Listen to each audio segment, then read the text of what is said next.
നമസ്കാരം. നേരം ഓൺലൈൻ ചാനലിലേക്ക് ഏവർക്കും ഒരിക്കൽ കൂടി സ്വാഗതം.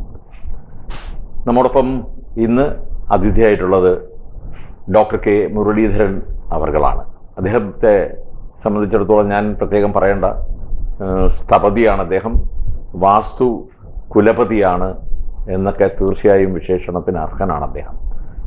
തിരുവിതാംകൂർ ദേവസ്വം ബോർഡിൻ്റെ സ്ഥപതിയാണ്. ഒപ്പം തന്നെ വാസ്തുശാസ്ത്ര വിജ്ഞാനപീഠത്തിൻ്റെ സ്ഥാപക പ്രസിഡന്റ് കൂടിയാണ് മുരളി സാറ്. സ്വാഗതം മുരളി സാർ. നമസ്കാരം സാർ, ഇന്ന് ക്ഷേത്രത്തിനെ കുറിച്ച് ഒരുപാട് സംശയങ്ങൾ നമ്മുടെ പൊതുജനത്തിനുണ്ട്. നമ്മുടെ പ്രേക്ഷകരെല്ലാം ആകാംക്ഷയോടെ കാത്തിരിക്കുന്ന ഒരു ചോദ്യമാണ് ഞാൻ ചോദിക്കാൻ പോകുന്നത്. ഈ ക്ഷേത്ര ദർശനം, ഇപ്പോൾ സാർ ഒരുപാട് ക്ഷേത്രങ്ങൾ, അവസാനമായിട്ട് എനിക്ക് സാറിനോട് പ്രത്യേക ഒരു മമതയുള്ള ചോദ്യം എന്ന് പറയുന്നത്, പേട്ട കല്ലുമൂട് പഞ്ചമി ക്ഷേത്രത്തിൽ സാർ ഈ അടുത്ത കാലത്ത് അവിടെ സാറൊരു അവാർഡൊക്കെ മേടിച്ചു അവിടുന്ന്. അതുമാത്രമല്ല, അവിടെ ഒരു പ്രത്യേക രീതിയിലുള്ള ഒരു പ്രതിഷ്ഠ, വാരാഹി അല്ലേ സാർ? ഇത് രണ്ടും കൂടെ ചേർത്ത് സാറിൻ്റെ ഒരു അഭിപ്രായവും നിർദ്ദേശവും.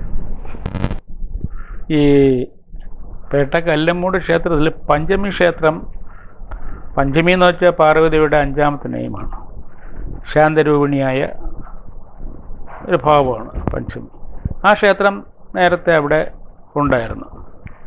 എന്നാൽ പണ്ടുകാലം മുതലേ ആ ക്ഷേത്രത്തിൽ പല ദേവപ്രശ്നങ്ങളിലും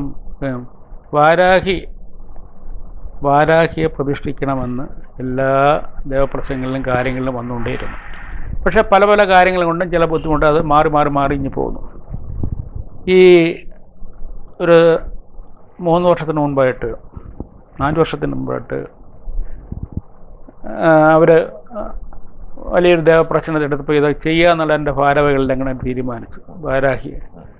അപ്പോൾ ഇത് ആര് ചെയ്യണം, എന്ത് ചെയ്യണം ദേവപ്രശ്നത്തിൽ നോക്കിയപ്പോൾ അതായത് എൻ്റെ പേരാണ് നിശ്ചയിച്ചത്. അങ്ങനെ എൻ്റെ ഭാരവാഹികളെല്ലാം എന്നെ വന്ന് കണ്ടു. ഇങ്ങനെയാണ്. അപ്പോൾ വാരാഹി എന്ന് വെച്ചാൽ നിസ്സാരപ്പെട്ട ആളല്ല, അതാണ്. അപ്പോൾ ഉഗ്രമൂർത്തി ഭാവമാണ്, വളരെ ഉഗ്രമൂർത്തി ഭാവമാണ്. അപ്പോൾ ഞാൻ പറഞ്ഞു, ദേവിയുടെ അല്ല അമ്മയുടെ അല്ലേ, എൻ്റെ കണ്ണിൽ അമ്മ അല്ല, എൻ്റെ കണ്ണിൽ ഒരുപോലെയാണ്. അപ്പോൾ ഞാൻ പറഞ്ഞു ചെയ്യാൻ കുഴപ്പമില്ല എന്ന് പറഞ്ഞു. പിന്നെ ഞാൻ ആ ക്ഷേത്രം സന്ദർശിച്ചു. അപ്പോൾ എനിക്ക് മനസ്സിലായി. അപ്പോൾ അവരെന്നോട് ആദ്യമേ പറഞ്ഞത് അതിൻ്റെ ചുറ്റുമല്ല കുറച്ച് മാറ്റി നമുക്ക് ചെയ്യാം സ്ഥലം.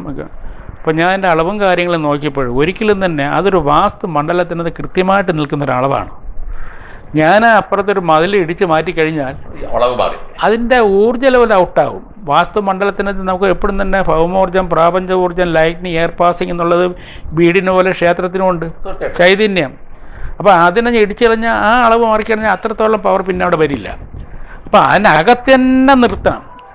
അപ്പോൾ അതിനകത്ത് തന്നെ നിർത്താൻ വേണ്ടി ഇഷ്ടംപോലെ വേർത്തവനാണ് ഞാൻ. വലിയ പാടുപെട്ടാണ് അവസാനം ആ ഒരളവിൽ ഞാൻ ആ ക്ഷേത്രം വാരാഹിയെ നല്ല രീതിയിൽ തന്നെ അത് ആ ക്ഷേത്രം പണിയെടുപ്പിക്കുകയും അത് വിഗ്രഹം വച്ച് അത് സ്ഥാപിച്ചു കൊടുക്കുകയും ചെയ്തു. അത് എൻ്റെ ഒരു കഴിവെന്നൊന്നും ഞാൻ പറയുന്നില്ല, എന്നെ അതിനുവേണ്ടി അമ്മ നിയോഗിച്ചു, ഞാനത് ചെയ്തു. അല്ലാതെ വലിയവനെന്നും പറഞ്ഞത് അങ്ങനെയല്ല. അതൊക്കെ നമുക്കിത് ഓരോ നിമിത്തങ്ങളാണ്.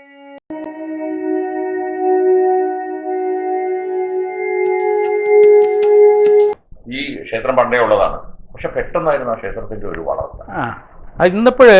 ഇന്നിപ്പോഴ് സാമ്പത്തിക അടിസ്ഥാനത്തിൽ നോക്കണമെങ്കിൽ പിന്നെ തിരുവനന്തപുരത്ത് 2ാം സ്ഥാനമായി.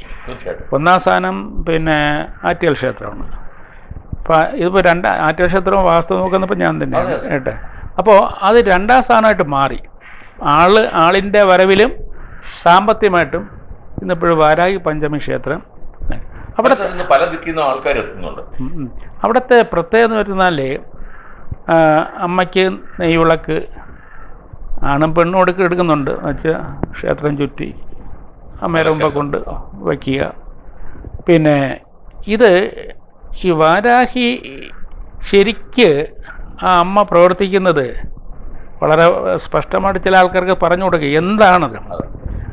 ഉദാഹരണം, നിരപരാധിയായ ഒരു വ്യക്തി, അടുത്തൊരു അയൽവക്കക്കാരനുണ്ട്, ദുഷ്ടനായ ഒരു അയൽവാസിയുണ്ട്, ഇയാളെ നശിപ്പിച്ചേ അടങ്ങുള്ളൂ എന്നുള്ള വ്രതമെടുത്ത ചില ആൾക്കാരുണ്ട്. അല്ലെങ്കിൽ ചിലപ്പോൾ ചില ഡിപ്പാർട്ട്മെൻറ്റിൽ ചിഹ്നമുണ്ട്. അവനെ നശിപ്പിച്ചിട്ട് എനിക്ക് ആ സീറ്റ് അങ്ങനെ അതായത് ദുഷ്ടചിന്താഗതിയുള്ള മനുഷ്യൻ ഈ കലിയുഗകാലത്ത് ഇപ്പോൾ അതാണല്ലോ കേട്ടോ. രാഷ്ട്രീയത്തിലും ഉണ്ട്, ഇതിലും ഉണ്ട്, വീട്ടിലുണ്ട്. എന്തിനാ സ്വന്തം സഹോദരങ്ങളുണ്ടല്ലോ. അപ്പോൾ ഇന്ന് കലിയുഗമാണത്. ഈ കലിയുഗത്തിൽ നടക്കുന്ന കാര്യങ്ങളാണ്. അപ്പോൾ അതിന് ഒരു പരിധിവരെ അമ്മയെ കണ്ട് അതിന് പ്രാർത്ഥിച്ചാൽ അതിനൊരു പരിഹാരം തീർച്ചയായിട്ടും. അതിന് സംശയമൊന്നുമില്ല. സംരക്ഷണമുണ്ട്, തീർച്ചയായിട്ടും ഉണ്ടാകും. കാരണം അത് സത്യമാണ്. നമ്മളിപ്പോഴും തന്നെ ഒരു കുന്നുണ്ടെങ്കിൽ ഒരു കുഴിയുണ്ടാകും. ഒരു വ്യക്തിക്ക് എപ്പോഴും കഷ്ടകാലമായിരിക്കില്ല, ഒരിക്കലുമില്ല. അത് മാറി തിരിഞ്ഞും വരും. ഒരു കുന്നുണ്ടെങ്കിൽ ഒരു കുഴി ഉണ്ടാകും. അപ്പോൾ ചില ആൾക്കാർ എന്നെ ദൈവം കഷ്ടപ്പെടാൻ വേണ്ടി സൃഷ്ടിച്ചാണോ എന്നൊക്കെ ചിന്തിക്കും. പക്ഷേ നമ്മൾ നോക്കുമ്പോൾ ആ വ്യക്തിക്ക് പിന്നെ ചില ആൾക്കാരാക്കി എന്നും നന്നായിരിക്കണം. എനിക്ക് സങ്കടമേ പാടില്ല, അതേ ദുഃഖമേ പാടില്ല, എനിക്ക് എപ്പോഴും സന്തോഷമായിരിക്കണം, സമ്പത്ത് എപ്പോഴും കയ്യിൽ വേണം. അങ്ങനെ നമ്മൾ ചിന്തിക്കരുത്. മനുഷ്യനായിട്ട് പറഞ്ഞിരുന്നാലേ, ശരിയായിട്ട് പറഞ്ഞിരുന്നാൽ ഒരാളിൻ്റെ ജീവിതത്തിൽ മൊത്തം കണക്കെടുത്ത് നോക്കിയാൽ 60% എന്തെങ്കിലും രീതിയിൽ ദുഃഖം കലർന്ന ജീവിതം തന്നെയായിരിക്കും. ഇന്ന് നമ്മുടെ ഇന്ത്യൻ പ്രധാനമന്ത്രിയായിരുന്നാലും ശരി, ഇവിടെ ആരായിരുന്നാലും ശരി, കാരണം അദ്ദേഹത്തിൻ്റെ ടെൻഷനും കാര്യങ്ങളും ചവിത്തും അവർക്കറിയാം. നമ്മൾ പുറമേ കാണുന്ന പോലെയല്ല നമ്മുടെ ഒരു മനുഷ്യൻ്റെ ജീവിതം. വലിയൊരു വ്യവസായികളും കാര്യങ്ങളും അവർക്ക് രാത്രി ഉറങ്ങാൻ സാധിക്കാത്ത അവസരമില്ല. അതൊക്കെയാണ്. അല്ലാതെ സമ്പത്തിൻ്റെ കേസ് മാത്രമല്ല, ടെൻഷൻ, അമിതമായ ടെൻഷൻ. അപ്പോൾ അതുകൊണ്ടാണ് പറയുന്നത് 40% വെരി ഹാപ്പി മൂഡിലേക്ക് നമ്മൾ ഒരു ജീവിതത്തിൽ വരുള്ളൂ.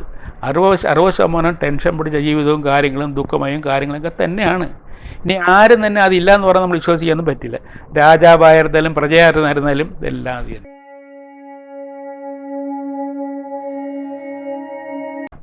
ഉഗ്രമൂർത്തികൾ എന്ന് നമ്മളിപ്പോൾ സങ്കല്പിക്കുന്നത് ആരെയൊക്കെയാണ്? സാധാരണ നമ്മൾ ഭദ്രകാളിക്കാണ് ഏറ്റവും വലിയ പ്രാധാന്യം കൊടുക്കുക. പക്ഷെ അതിൻ്റെ എത്രയോ ഇരട്ടി പവറിലൊക്കെയാണ് വരാഹത്തിൻ്റെ മുഖമാണ്, സുന്ദരമായ ശരീരത്തുകൂടിയുള്ള. അതാണ് ആ അമ്മയ്ക്ക് ഭയങ്കര പവറാണ്.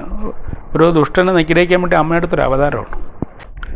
അപ്പോഴും ഈ ഉഗ്രമൂർത്തി പിന്നെ സാധാരണ തന്നെ യക്ഷിയമ്മ, യക്ഷി, മാടൻ, യക്ഷിയമ്മ ഇതെന്താണെന്ന് ഇതിനോട് പല ആൾക്കാരും ചോദിച്ചിട്ടുണ്ട്.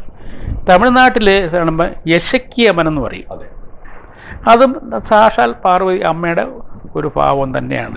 അമ്മയുടെ എത്രയോ ഭാവങ്ങളിലുണ്ട്. അതുകൊണ്ട് ഇപ്പോൾ പല ആൾക്കാർക്കും തന്നെ യക്ഷിയമ്മ എന്ന് പറഞ്ഞാൽ എന്താണ് അതുകൂടെ ഞാൻ പറഞ്ഞു കൊടുക്കുക. ഒരുപാട് ആൾക്കാർക്ക് സംശയമുള്ള കാര്യങ്ങളുണ്ട്. ഇപ്പോൾ യക്ഷി, മാടൻ എന്ന് പറഞ്ഞിരുന്നാൽ അതിൻ്റെ കാവൽക്കാരനായിട്ടോ അല്ലെങ്കിൽ ഉപദേവരുടെ പോലെ എടുക്കാൻ പറ്റില്ല, ആരില്ലെന്നോ കണക്കെടുക്കാൻ പറ്റും. എന്നാൽ യക്ഷിയമ്മ എന്ന് പറഞ്ഞ സാക്ഷാൽ പാർവതിയാണ്. മാടൻ്റെ തമ്പുരാൻ സാക്ഷാൽ ശിവനാണ്. അപ്പോൾ ഈ പദങ്ങൾ രണ്ട് അക്ഷരത്തിൻ്റെ വ്യത്യാസത്തിലാണ് ഒരുപാട് മാറുന്നത്. അപ്പം നമുക്ക് ഇവിടെ തന്നെ യക്ഷിയമ്മ എന്ന് പറയുന്ന ധാരാളം ക്ഷേത്രങ്ങളുണ്ട് അല്ലേ. തമിഴ്നാട്ടിലെ യശക്കിയമ്മ എന്ന് പറയും. ഇത് ഉഗ്രമൂർത്തി ഭാവമാണ്. അമ്മ യക്ഷിയമ്മ എന്ന് വെച്ചാൽ ഉഗ്രമൂർത്തി ഭാവത്തിലേക്കാണ് നമ്മൾ കണക്കെടുക്കുന്നത്. ഭഗവതി സങ്കല്പം വേറെയാണ് കേട്ടോ. അപ്പോൾ ഒരുപാട് ഈ ആചാരപ്രകാരം തന്നെ ഒരുപാട് കാര്യങ്ങളുണ്ട്. നമ്മൾ തന്ത്രവിധി പ്രകാരം പല കാര്യങ്ങളും തന്നെ പ്രതിഷ്ഠ നടത്തുമ്പോൾ ചില കാര്യങ്ങളൊക്കെ ഉണ്ട്, അതുകൊണ്ട് ബന്ധപ്പെട്ടാണ് ഇരിക്കുന്നത്. പിന്നെ സ്ഥായിയായിട്ട് എന്താണെന്ന് ചോദിച്ചിരുന്നാൽ ഓരോ ഭാവങ്ങളുണ്ട്, ഇല്ലയെന്ന് പറയാൻ പറ്റില്ല. പിന്നെ ഇതെല്ലാം ബേസായിട്ട് നോക്കണമെങ്കിൽ സാക്ഷാൽ അമ്മ, സാക്ഷാൽ പാർവതിയാണ്. അമ്മയുടെ പല രൂപത്തിലും ഭാവത്തിലും കാലാകാലങ്ങളിൽ ഓരോ ദുഷ്ടന്മാരെ നിഗ്രഹിക്കാൻ വേണ്ടി അമ്മ എടുത്തുള്ള ഓരോ അവതാരങ്ങളാണ്. ഇപ്പോൾ കണ്ണകി ഇരിക്കുന്നു. കണ്ണകിക്ക് എങ്ങനെയാണ്? കണ്ണകി ശരിക്കും പറഞ്ഞാൽ മധുരയിൽ അവിടെ ആ ദുഷ്ടനായ രാജാവിനെ ചുട്ടീകരിച്ചിട്ട് വരണമെന്നൊരു ഇതുണ്ടായത്. അത് കഴിഞ്ഞ് അതാണ് ആ സംഭവിച്ചത്. അപ്പോൾ അതുമായിട്ട് ബന്ധപ്പെട്ട് കാര്യങ്ങൾ നമുക്ക് അടുത്ത എപ്പിസോഡിൽ പറയാം.